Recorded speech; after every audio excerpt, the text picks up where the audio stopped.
Today we're going to do section 10.2, which is the area of trapezoids, which is also called trapeziums, rhombuses, and kites.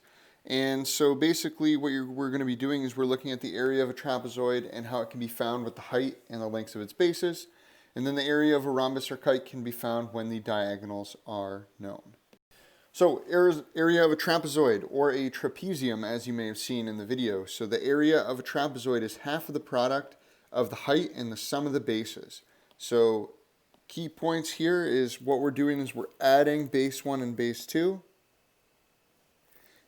multiplying it by the height, and then we know it's half of it.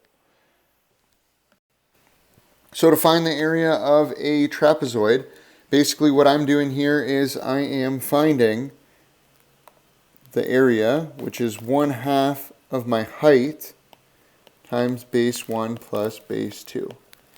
Well, I just got to plug in the pieces here. The height of this is 4.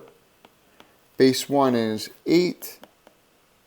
Base 2 is 6.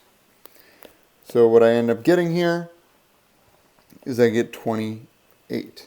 And this needs to be feet squared. Always have to make sure that you have your units.